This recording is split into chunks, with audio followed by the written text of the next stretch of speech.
In the early days of web development, the solution to scale was simple: one thread per request. If you had 100 users, you spawned 100 threads. But as we push toward the C10K problem, handling 10,000 concurrent connections, this model breaks down spectacularly. You might expect a linear increase in performance as you add more threads to your pool. After all, more workers should mean more work gets done. However, there is a hidden overhead that most developers ignore until their server latency spikes and throughput plateaus. This is the phenomenon of thrashing, where the system spends more time deciding what to do than actually doing it. To understand why your high-performance server is crawling, we have to look inside the CPU. A context switch is the process of storing the state of a process or thread so that it can be restored and resume execution at a later point. Think of it like a chef working on 3 different recipes at once. Every time they switch from chopping onions to seasoning a sauce, they have to put down their knife, find their spoon, and remember exactly where they left off. In CPU terms, this means saving the program counter, the stock pointer, and all the general-purpose registers into memory. This isn't free. The kernel must step in, manage the transition, and update the scheduler's data structures. While a single switch takes only a few microseconds, when you have 10,000 threads fighting for a handful of CPU cores, those microseconds aggregate into seconds of wasted clock cycles. But the register save restore is only the visible part of the iceberg. The real performance killer is the CPU cache. Modern processors rely on L1, L2, and L3 caches to keep frequently used data close to the execution units. When thread A is running, the cache is warm with its data. When the OS switches to thread B's data isn't in the cache.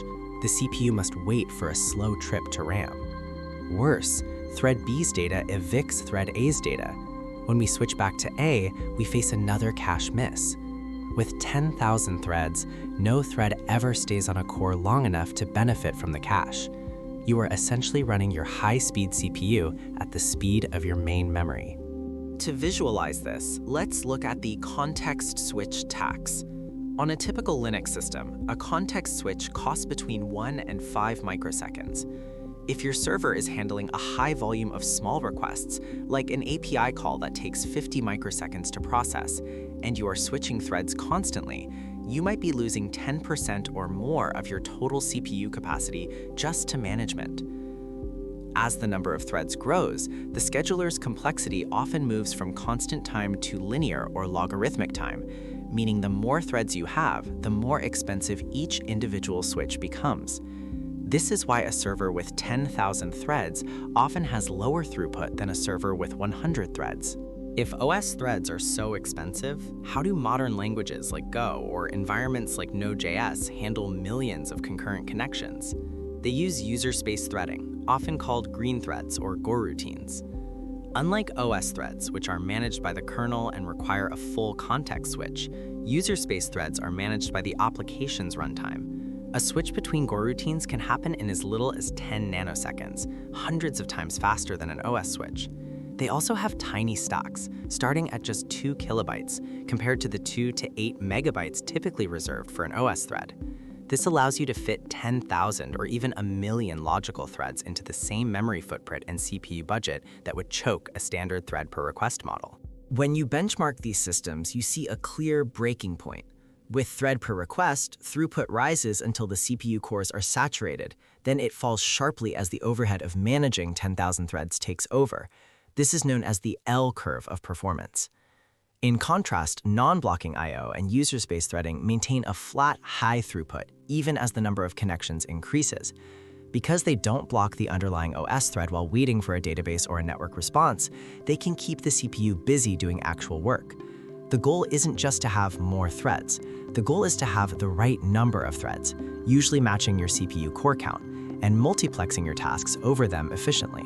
So how do we apply this? If you're using Java, look at Project Loom and virtual threads.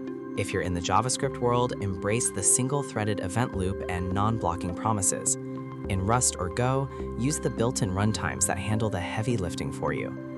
The key takeaway is to stop thinking about threads as a free resource. Every thread you spawn has a cost in memory, a cost in scheduling, and a cost in cache efficiency. By moving to asynchronous, non-blocking architectures, you can handle 10,000 connections with just a handful of OS threads, keeping your server cool and your response times low. Scalability isn't about doing more things at once, it's about doing fewer things that don't matter. Context switching is the silent killer of server performance. By understanding the hardware limits of your CPU and the software costs of OS management, you can build systems that truly scale. Thanks for watching and happy coding!